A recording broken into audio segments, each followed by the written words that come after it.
اور اپنے خطرے سے ڈرنے والا، یہ اس کا مزاج ہے۔ اللہ تعالیٰ نے اس مزاج کی رعایت کرتے ہوئے ہم کو اپنے راستے پر ڈالا ہے کہ جو جس چیز کا اس کو حرص اور شوق ہے اس کے دینے کے وعدے کیے ہیں۔ ہاں، دینے کے وعدے کیے ہیں اللہ نے کہ تم کو یہ دیں گے اور یہ دیں گے اور یہ دیں گے۔ قرآن شریف میں دو چیزیں ہیں، ایک شرطیں ہیں اور ایک وعدے ہیں۔ شرطیں ہم پوری کریں گے، وعدہ اللہ پورا کرے گا۔ ایمان والوں کے ساتھ یہ معاملہ ہے کہ کچھ شرطیں لگا رکھی ہے اللہ نے، وہ شرطیں بندے پوری کریں گے، اور وعدہ کہ وعدہ اللہ پورا کرے گا۔ دعوت میں یہ ہوتا ہے، اس میں ایک قسم حکموں کی یہ ہوتی ہے کہ جس میں ہم کو نفع بتایا ہے، فائدہ بتایا، فضیلت بتایا، اور ڈرایا بھی ہے کہ نہیں کرو گے تو یہ ہوگا اور کرو گے تو یہ ملے گا۔ اس کو فضائل کہتے ہیں۔ ہر نبی کی دعوت میں، ان کی تبلیغ میں فضائل کا علم ہوتا ہے کہ وہ بندوں کو اللہ پر یقین اور اللہ کے وعدے پر چلانا چاہتے ہیں۔ وہ اپنی طرف سے کچھ نہیں کہتے، بلکہ یہ کہتے ہیں کہ اگر تم نے اللہ کی بات مان لی تو اللہ تمہیں یہ دیں گے اور یہ دیں گے اور یہ دیں گے، اور نہیں مانو گے تو پھر یہ ہوگا اور یہ ہوگا اور یہ ہوگا۔ یہ ان کا طریقہ کار ہے۔ اس طریقے سے وہ بندوں کو اللہ کی طرف متوجہ کرتے ہیں، اور اللہ کی طرف متوجہ کرنے کے لیے وہ ایک بات اور بھی کرتے ہیں کہ وہ اللہ کی قدرت سمجھاتے ہیں کہ تم اللہ کی قدرت پر غور کرو۔ تو قدرت سمجھاتے ہیں کہ دیکھتے نہیں ہو اللہ نے اکیلے نے یہ سارا بنایا ہے اور سارا چلا رہا ہے، اس کا کوئی شریک نہیں ہے اور اس کا کوئی مد مقابل بھی نہیں ہے۔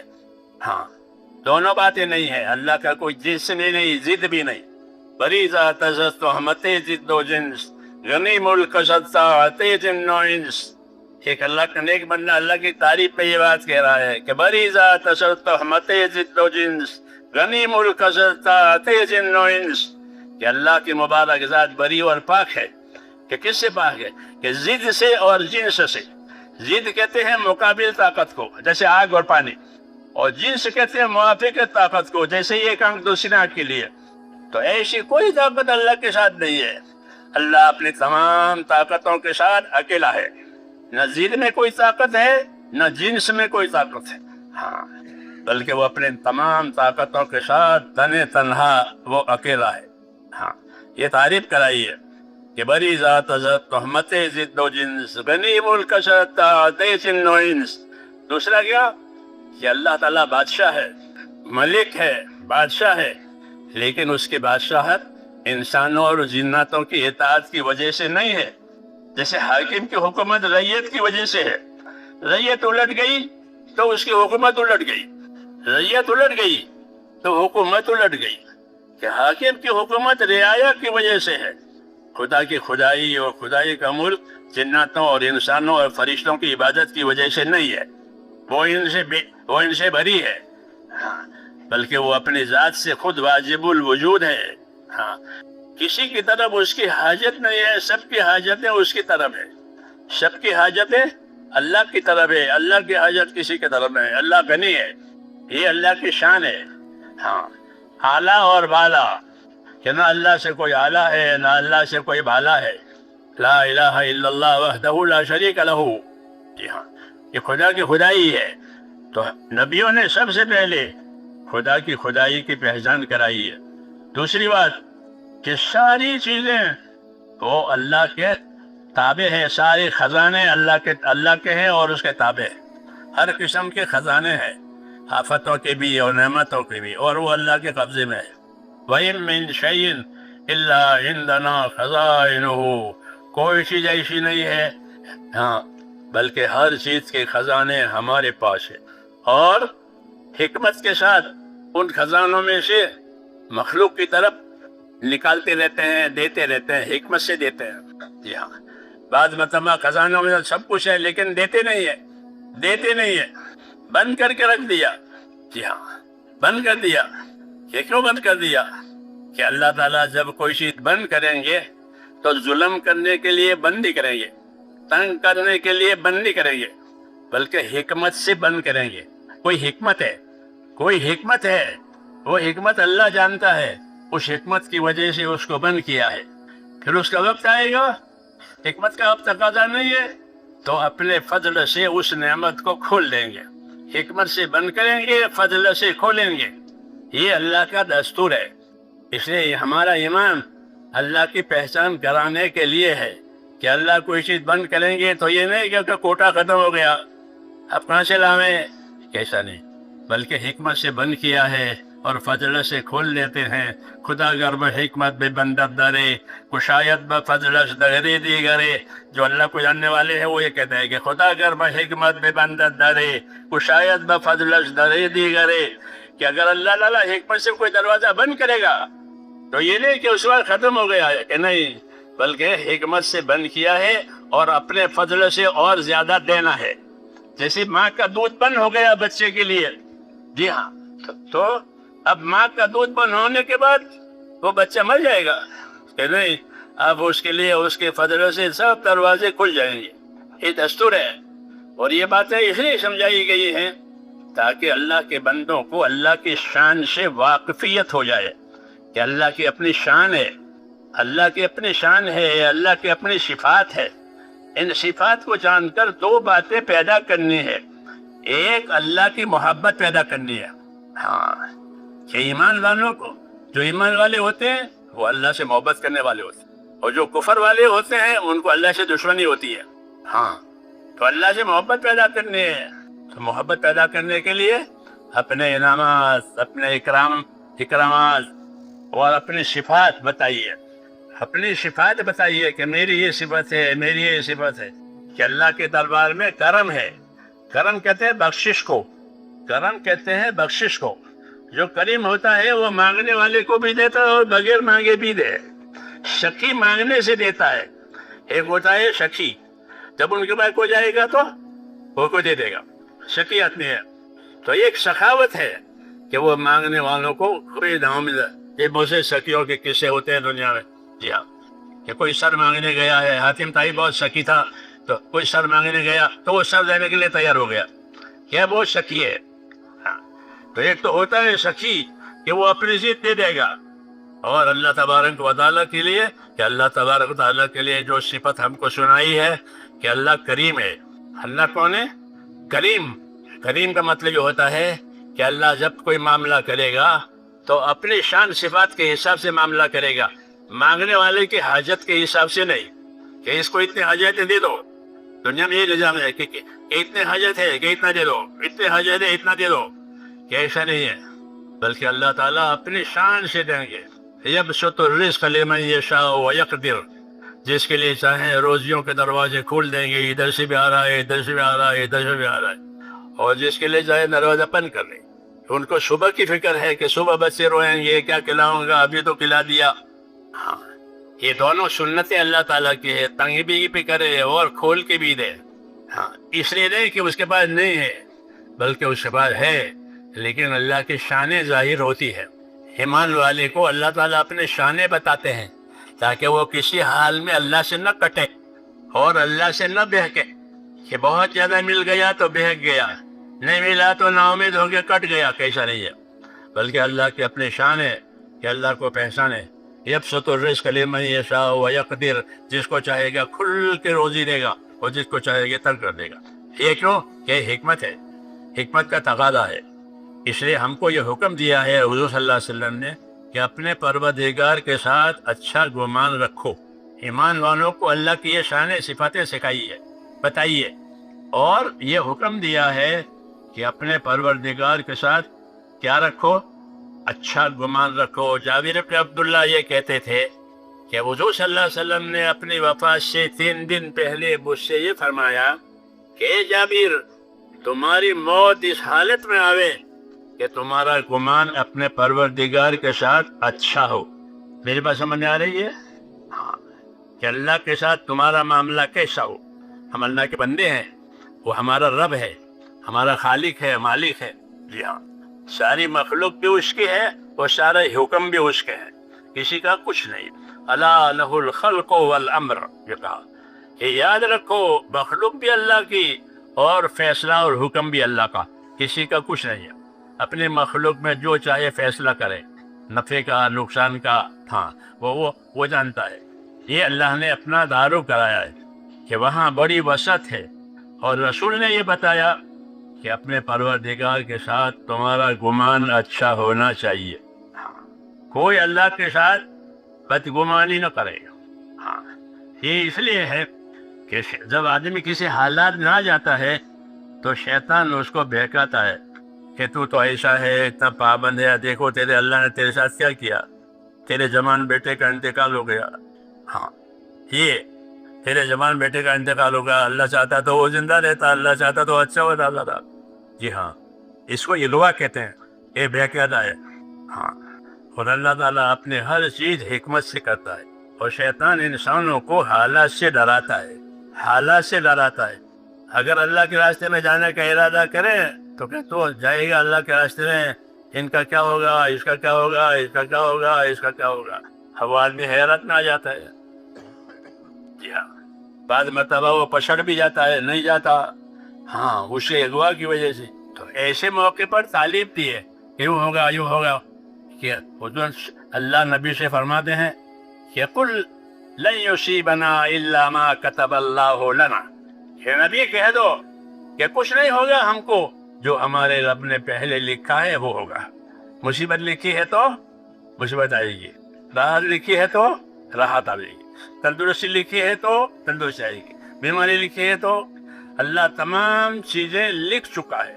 جی ہاں، اور جو جو چیزیں لکھی ہیں ان کو ہر روز عمل میں لاتے ہیں.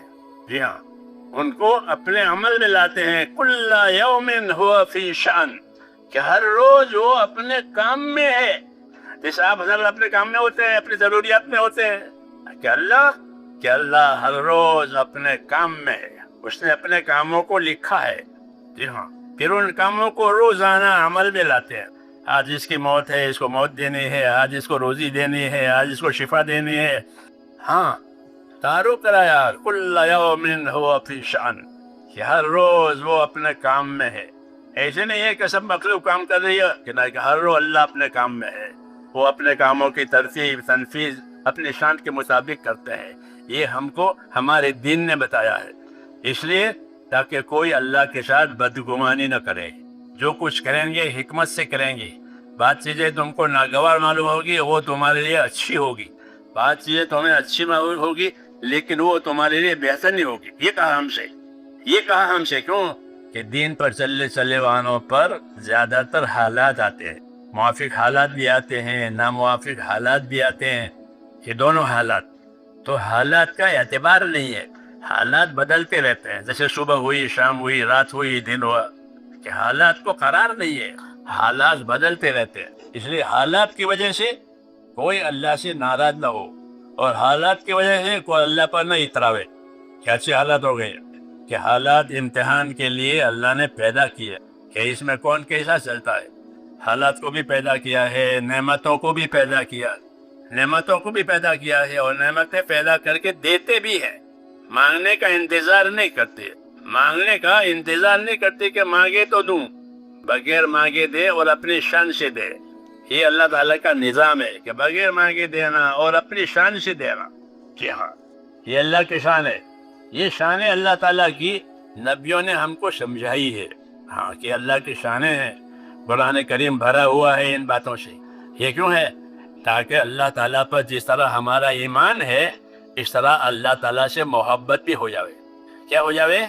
کہ اللہ پر ایمان بھی ہے، اور کیسا ایمان؟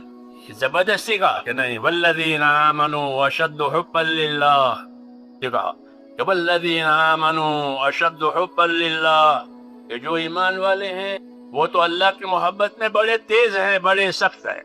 کہ وہ اللہ کی بات محبت سے مانتے ہیں. گلا دبا کر کے بات نہیں منوائی جا رہی ہے، بلکہ محبت سے مانتے ہیں. اس لیے کہتے ہیں اپنے اللہ سے محبت کرو. کیوں؟ کہ اس کی نعمتیں کھاتے ہو، وہ تمہیں نعمتیں دیتا ہے. جی ہاں، حیات دیتا ہے. تو اس لیے اپنے اللہ سے محبت، اور محبت کے ساتھ اللہ کی اطاعت کرو. یہ اصل مسئلہ ہے. ہمارا اصل مسئلہ اللہ تعالیٰ کے ساتھ اطاعت کا ہے، کہ اس کے بندے بن کر، اس کے تابعدار بن کر زندگی گزارے. اطاعت ہی اصل ہے جس کے لیے نبی آتا ہے، کہ زندگیوں میں اطاعت آ جائے. اپنی نفسانیت میں سے، اپنی خواہشوں میں سے، اپنے ماحول میں سے آزاد ہو جائے، اور اللہ کے اطاعت پر قائم ہو جاؤ. یہ دعوت ہے. تو اصل دعوت جو ہے وہ اللہ کے اطاعت کی ہے. وما ارسلنا من رسول الا لیطاع باذن اللہ. یہ فرمایا وما ارسلنا من رسول الا لیطاع باذن اللہ. جب کبھی ہم نے زمین پر کوئی رسول بھیجا ہے اللہ کہتے ہیں تو کسی اور کام کے لیے نہیں بلکہ صرف اس کام کے لیے کہ وہ نبی اللہ کے بندوں کو ان کی ذمہ داری سمجھا کر اللہ کی اطاعت پر قائم کرے. ہمارے نبی کو سارے عالم کے لیے بھیجا تاکہ سارے عالم میں اللہ کی اطاعت کی بات چلے. جی ہاں. کافۃ للناس بشیرا ونذیر آپ کی صفت ہے کہ اللہ کہ آپ کو سارے عالم کے لیے بشیر و نذیر بنا کر بھیجا ہے کہ لوگ اطاعت کریں گے تو بشارتیں سنیں گے، اچھے حالات دیکھیں گے. لوگ نافرمانی کریں گے تو ان پر انذار یعنی ڈراونے حالات آئیں گے. تو یہ سارے عالم کے لیے ہے. تو نبیوں کو اللہ تبارک و تعالیٰ اطاعت قائم کرانے کے لیے بھیجتے ہیں اور یہی مقصد ہے دعوت اور تعلیم کا کہ دعوت دی ہے، تعلیم دی ہے تاکہ ایک ایک کی زندگی اطاعت پر آوے. اطاعت اجتماعی بھی ہوتی ہے، اطاعت انفرادی بھی ہوتی ہے. اطاعت اجتماعی بھی ہوتی ہے.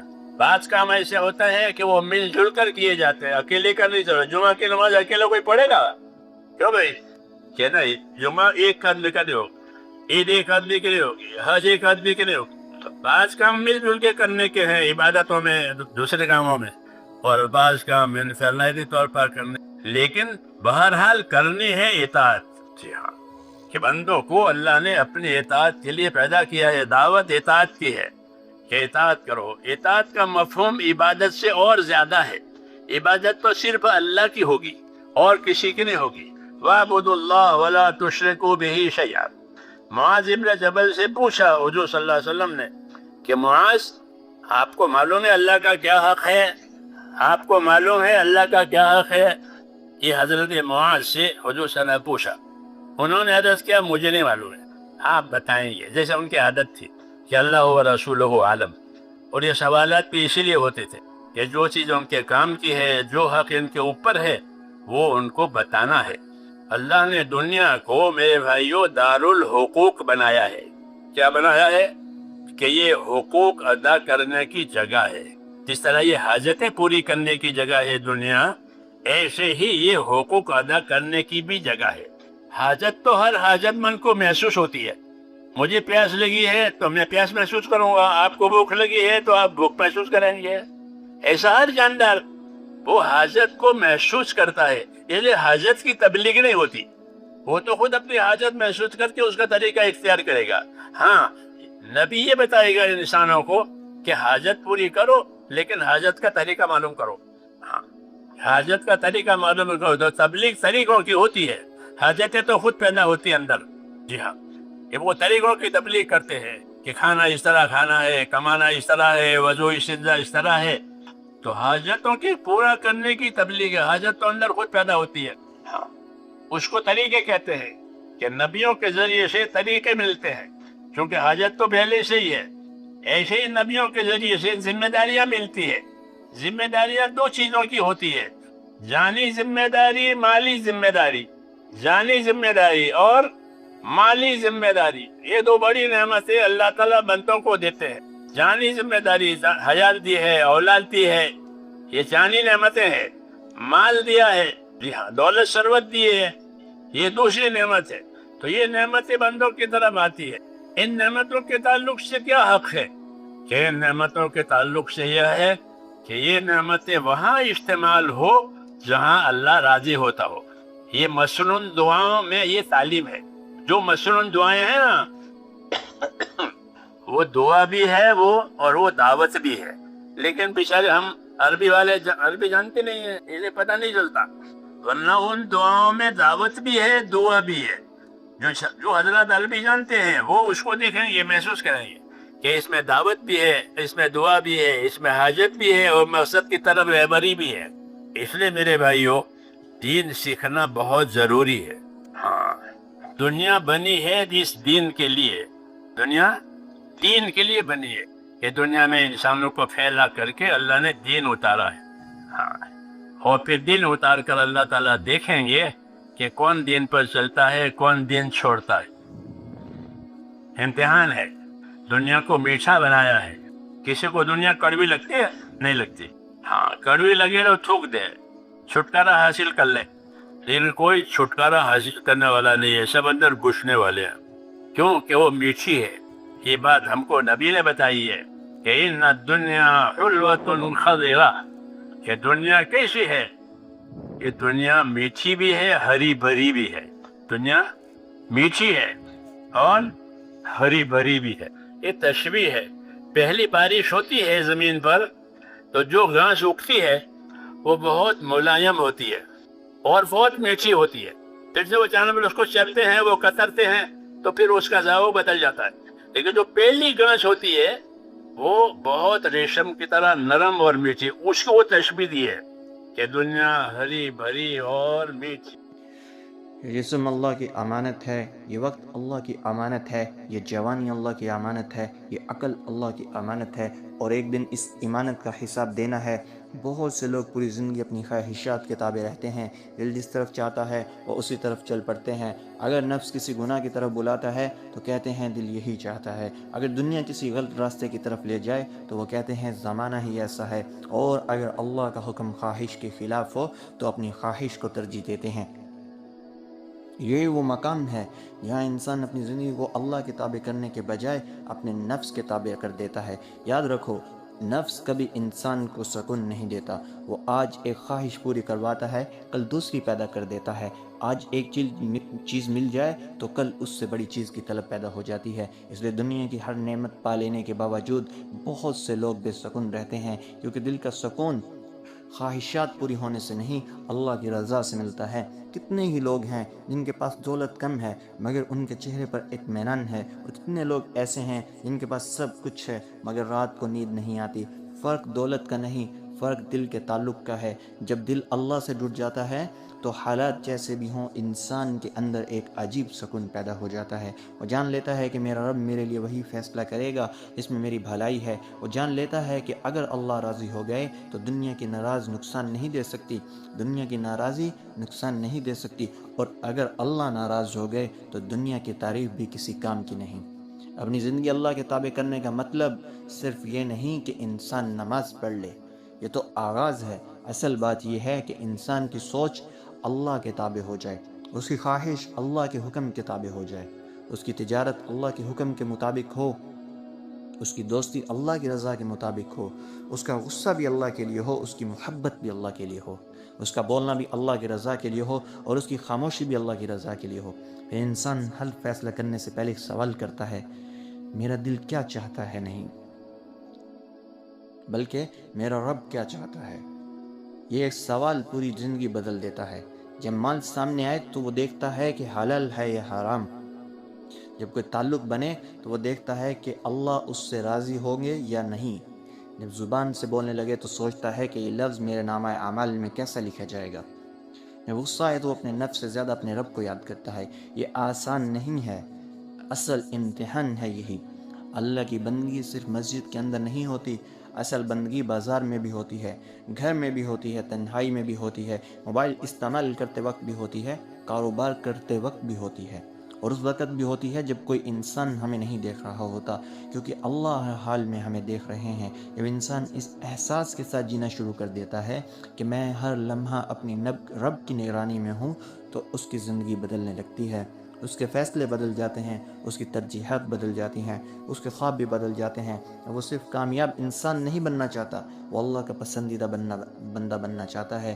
اور یہ وہی لمحہ ہوتا ہے جہاں ایک عام انسان کی زندگی اللہ کی رضا کی طرف سفر شروع کر دیتی ہے. یہ سفر ایک دن میں مکمل نہیں ہوتا, یہ آہستہ آہستہ دل کے بدلنے کا سفر ہے. پہلے انسان کے الفاظ بدلتے ہیں, پھر اس کی عادتیں بدلتی ہیں, پھر اس کی سوچ بدلتی ہے, اور آخر کار اس کی پوری زندگی بدل جاتی ہے. جب انسان اپنی زندگی اللہ کے تابع کر دیتا ہے تو سب سے پہلے اس کے دل سے ایک بہت بڑا بوجھ اتر جاتا ہے. وہ بوجھ یہ ہوتا ہے کہ ہر حال میں لوگوں کو خوش رکھنا ہے. وہ سمجھ جاتا ہے کہ اگر میں پوری دنیا کو راضی کرنے نکلوں گا تو کبھی کامیاب نہیں ہو سکوں گا. آج ایک شخص میری تعریف کرے گا, کل وہی مجھ پر تنقید کرے گا. آج لوگ میرے ساتھ ہوں گے, کل وہی مجھے چھوڑ جائیں گے. لیکن اگر میرا رب مجھ سے راضی ہو گیا تو پھر مجھے کسی اور کی رضا کی ضرورت نہیں۔ یہ احساس انسان کو آزاد کر دیتا ہے۔ پھر وہ گناہ اس لیے نہیں چھوڑتا کہ لوگ کیا کہیں گے، وہ گناہ اس لیے چھوڑتا ہے کہ میرا اللہ ناراض نہ ہو جائے۔ وہ نیکی اس لیے نہیں کرتا کہ لوگ اس کی تعریف کریں، وہ نیکی اس لیے کرتا ہے کہ میرا رب میرے اس عمل کو قبول کرے۔ پھر عبادت بھی بدل جاتی ہے، نماز صرف ادا کرنے کا نام نہیں رہتی، پھر سجدہ ایک ملاقات بن جاتا ہے، ہر دعا دل کی آواز بن جاتی ہے، ہر آنسو امید کا چراغ بن جاتا ہے۔ جب وہ قرآن پڑھتا ہے تو صرف تلاوت نہیں کرتا بلکہ یہ محسوس کرتا ہے کہ میرا رب مجھ سے کیا چاہتا ہے اور میرا رب مجھ سے بات کر رہا ہے۔ جب وہ الحمدللہ کہتا ہے تو دل سے کہتا ہے، جب استغفر اللہ کہتا ہے تو اس کی آنکھیں بھیگ جاتی ہیں، کیونکہ اب اس کا تعلق صرف عبادت سے نہیں، عبادت کے رب سے جڑ چکا ہوتا ہے۔ پھر اس کا اخلاق بھی بدل جاتا ہے۔ جو پہلے چھوٹی باتوں پر غصہ کرتا تھا اب صبر کرنے لگتا ہے۔ جو پہلے بدلے کے لیے بے چین رہتا تھا اب معاف کرنے میں سکون محسوس کرتا ہے۔ جو پہلے دوسروں کی کامیابی سے جلتا تھا اب ان کے لیے دعا کرتا ہے۔ جو پہلے ہر وقت دنیا کی فکر میں رہتا تھا اب آخرت کی فکر بھی اس کے دل میں زندہ رہتی ہے۔ یہ تبدیلی باہر سے نہیں آتی، یہ دل کے اندر سے پیدا ہوتی ہے، کیونکہ جب دل اللہ کا ہو جائے تو زندگی بھی اللہ کی ہو جاتی ہے، اور جب زندگی اللہ کی ہو جائے تو پھر ہر کام عبادت بن جاتا ہے۔ اگر نیت خالص ہو تو روزی کمانا بھی عبادت ہے، اپنے بچوں کی تربیت بھی عبادت ہے، خدمت والدین کی عبادت ہے، کسی کی پریشان انسان کو تسلی دینا بھی عبادت ہے، کسی بھوکے کو کھانا کھلانا بھی عبادت ہے، کسی کی عزت کو حفاظت کرنا بھی عبادت ہے۔ مسلمان کی زندگی کا حسن یہی ہے کہ وہ صرف مسجد میں نہیں بلکہ زندگی کے ہر میدان میں اللہ کا بندہ ہوتا ہے، تنہائی میں، مجمع میں، کاروبار، گھر، سفر اور آزمائش میں بھی۔ پھر اگر دنیا اس سے کچھ چھین لے تو وہ ٹوٹتا نہیں، کیونکہ اس نے اپنا دل دنیا سے نہیں اللہ سے جوڑ رکھا ہوتا ہے۔ اگر دولت چلی جائے وہ کہتا ہے اللہ کافی ہے، صحت میں کمزور ہو جائے تو کہتا ہے اللہ کافی ہے، اور لوگ چھوڑ جائیں تب بھی یہی کہتا ہے کہ میرا اللہ کافی ہے۔ اور یہی یقین انسان کو سکون دیتا ہے جو دنیا کی کوئی دولت نہیں دے سکتی۔ آج دنیا کے پاس ہر سہولت موجود ہے لیکن سکون نہیں، کیونکہ سکون بازاروں میں نہیں بکتا، سکون اللہ کی اطاعت میں ملتا ہے۔ اور جب بندہ اپنی زندگی اللہ کے تابع کر دیتا ہے تو اس کے دل میں وہ اطمینان اترتا ہے جسے الفاظ میں بیان نہیں کیا جا سکتا۔ یہی اطمینان دنیا کی سب سے بڑی دولت ہے۔ انسان پوری زندگی سکون تلاش میں رہتا ہے، وہ سمجھتا ہے کہ اگر میرے پاس زیادہ دولت آ جائے گی تو وہ خوش ہو جائے گا، وہ سوچتا ہے کہ اگر میرا گھر بڑا بن جائے تو زندگی مکمل ہو جائے گی، وہ شہرت کے پیچھے، کوئی طاقت کے پیچھے، کوئی عزت کے پیچھے۔ لیکن جب سب کچھ حاصل ہو جاتا ہے تب بھی دل کے اندر ایک خلا باقی رہتا ہے، کیونکہ دل کو دنیا کی چیزوں سے نہیں اپنے پیدا کرنے والے سے سکون ملتا ہے۔ اللہ تعالیٰ نے انسان کو اپنی بندگی کے لیے پیدا کیا ہے۔ جب بندہ اس مقصد سے دور ہو جاتا ہے تو اس کے دل کی بے چینی بڑھ جاتی ہے، چاہے اس کے پاس دنیا کی ہر آسائش موجود ہو۔ اپنی زندگی اللہ کے تابع کرنے کا مطلب یہ نہیں کہ انسان دنیا چھوڑ دے، بلکہ اس کا مطلب یہ ہے کہ دنیا اس کے ہاتھ میں رہے، دل میں نہیں۔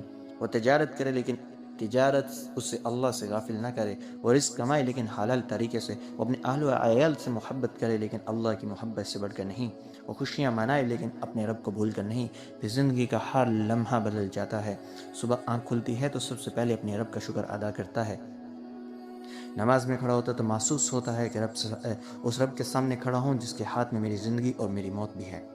اگر کوئی نعمت مل جائے تو تکبر نہیں کرتا بلکہ کہتا ہے یہ میرے رب کا فضل ہے، اور اگر کوئی آزمائش آ جائے تو شکوہ نہیں کرتا بلکہ کہتا ہے میرا رب مجھے ضائع نہیں کرے گا۔ یہی وہ دل ہے جو اللہ کو محبوب ہوتا ہے۔ پھر آہستہ آہستہ انسان کے فیصلے بدلنے لگتے ہیں، وہ گناہ کے موقع بھی چھوڑنے لگتا ہے۔ اللہ مجھے اور آپ کو سب کو عمل کرنے کی توفیق دے، آمین یا رب العالمین۔